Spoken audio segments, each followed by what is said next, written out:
तो प्रभु वर्ग जो भी होगा, नैतिक व्यवस्था उसके पक्ष में बनेगी, उसे विशेष अधिकार मिलेंगे।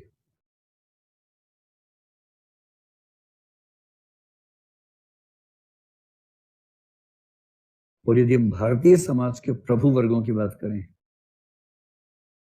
तो सबसे पहले तो प्रभु वर्ग है पुरुष। उसको कई ऐसे अधिकार नैतिक व्यवस्था ने दिए हैं जो विशेषाधिकार हैं।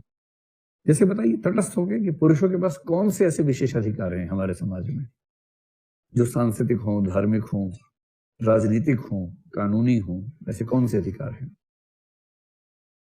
जैसे संपत्ति का अधिकार, हालांकि नैतिक व्यवस्था से ज्यादा वित्तीय मामला हुआ, लेकिन हाँ, संपत्ति का अधिकार है, अपने माता पिता के पिंडदान का अधिकार, अपने माता पिता को अग्नि देने का अधिकार। ये भी कोई छोटी बात थोड़ा है कि भाई माता पिता तो उस बेटी के भी थे, पर उनकी मौत पर उसके हक उतने नहीं है, उसके भाई के अधिकार ज्यादा है। फिर पुरुष के पास अपने सरनेम को कंटिन्यू करने का अधिकार है। ये छोटा अधिकार थोड़ा ना है। लड़की से उसके विवाह पे उसका नाम ही छीन लेना, जिस नाम से बचपन से बड़ी हुई, तो छोटी बात तो नहीं है। एक पुरुष के जीवन में ये समस्या कभी नहीं आएगी कि उसका नाम छीन लिया जाएगा। हाँ, उसको भी लाते हैं सरनेम का अधिकार, ठीक। फिर मतलब वो अपने पिता से जो नाम लेगा जीवन भर चलाएगा, अपनी अगली पीढ़ी को वो नाम सौंपेगा। ये अधिकार उस पुत्री को नहीं मिलेगा, ना अपने घर में ना दूसरे घर में मिलने वाला है। और भारतीय समाज में सबसे रोचक क्या है कि विवाह के बाद पुरुष अपने घर पे रहेगा, लड़की का घर बदलेगा। इसको बोलते हैं पैट्री लोकल फैमिली, पितृस्थानिक परिवार। तो विवाहोपरांत अपने ही घर में रहने का हक। अच्छा, पहले फोन वोन होता नहीं था, तो लड़कियों की माताएं बड़ी कलपती रहती थी कि बेटी चलेगी, उसका हालचाल नहीं पूछ पा रहे, क्या करें क्या करें।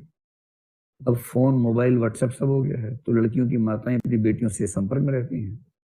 इस बात से समाज की व्यवस्था ठीक ठाक खिली हुई है।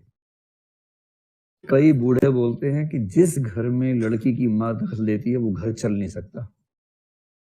सबसे अच्छी माँ वो है जो बेटी को ब्याह के पूछना भूल जाए कि बेटी ठीक हो के नहीं हो। जो पूछेगी 4 सवाल, परिवार बिगाड़ देगी, परिवार बिगाड़ देगी। और लड़के वाले अक्सर यही रोना रोते हैं कि लड़की की माँ का दखल बहुत ज्यादा है। कितना दखल है? रोज दिन में एक बार फोन करती है, हाल पूछती है। इसी से बिगड़ रही है, कंट्रोल नहीं हो रही है। अब तो व्हाट्सएप आ गया, कोई कुछ कर नहीं सकता है। अब तो ये होके रहेगा। अब परिवार टूटे फूटे जो हो, लेकिन अब स्थितियां ये हैं। तो हम एक बात मान लेते हैं कि पुरुषों के पक्ष में नैतिक व्यवस्था बहुत ज्यादा सुविधाएं प्रदान करती है। और ये मामला केवल इतना है कि वेशभूषा का मामला भी है।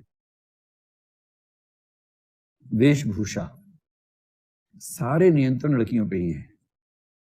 ये मत पहनो, वो मत पहनो, ये पहनने से सभ्यता बिखर जाती है, भारतीय संस्कृति खतरे में है तुम्हारे स्कर्ट पहन लेने से। पश्चिम में खतरा नहीं हो रहा है, यहाँ सारा खतरा हो जाता है। और सांस्कृतिक मामला है। और जीन्स पहन के लोग लाठी लेके घूमते हैं कि भारतीय परंपरा धारण करो। मैंने कईयों को देखा है, लाठी लेके घूम रहे, जीन्स पहन रखी है, लड़कियों से बोल रहे ठीक से कपड़े पहना करो, खुद जीन्स पहन रखी होती है। तो उनका सब चलता है। लड़की होना ही गुनाह है, ना आना इस देश लाडो। क्या था? अगले जन्म मोहे बेटी न कीजो, ये है। तो भाई वाई क्रोमोसोम वाले ध्यान दें, तुक्के से एक वाई क्रोमोसोम ज्यादा है, तुक्के से, उसमें आपका कोई योगदान नहीं है। उस एक वाई क्रोमोसोम ने आपकी जिंदगी को इतना योयो बना रखा है ना। तो एक वाई क्रोमोसोम पे इतना मत उछलो कि पूरा समाज खतरे में आ जाए। और यह है बदतमीजी। आईएएस ताकत का पद है।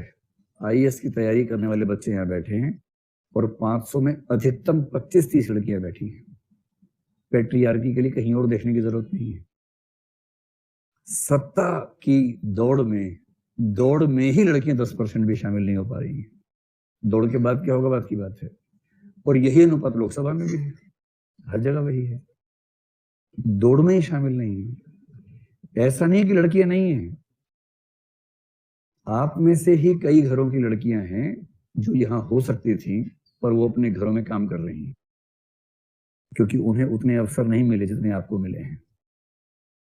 इतना ही मामला है, अवसरों का मामला है, दिमाग का नहीं है। 12वीं क्लास का रिजल्ट हर साल बता रहा है, हर साल। और उसके बाद भी जैसी उच्च शिक्षा शुरू होती है, कभी इस वजह से कि लड़की बाहर कैसे जाएगी, खतरा है, ये है, फलाना है, ठिकाना है, कभी ये कि संसाधन सीमित है तो लड़के भी खर्च करेंगे। ये कुल मिला के सामाजिक भेदभाव, डिस्क्रिमिनेशन का मामला है कि इस क्लासरूम में लड़कियों का अनुपात मुश्किल से 10% से भी कम है। ये यहाँ की बात नहीं है, किसी भी ऐसी जगह की बात है जहां पावर का संबंध यहां से बनेगा, जहां से सत्ता की रेस होगी। जी,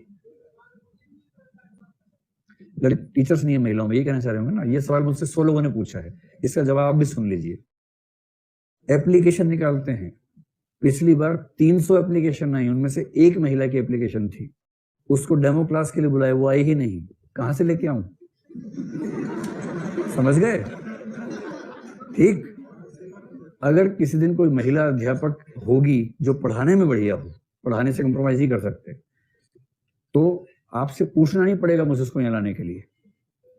ठीक है, तो बहुत जल्दी उदाहरण देने से बचना चाहिए, कुछ और वजह भी हो सकती है, वो भी सोच लेना चाहिए। दृष्टि के स्टाफ में 600 में से कम 150 महिलाएं काम करती हैं। एक तथ्य ये भी है जो आप नहीं जानते हैं। तो सीधे जजमेंटल होने से पहले और पक्षों पर भी सोच लीजिए। इसकी वजह वाई क्रोमोसोम नहीं है, इसकी वजह ये है कि वो इतनी पीछे है कि अप्लाई भी नहीं कर रही है इस पद के लिए।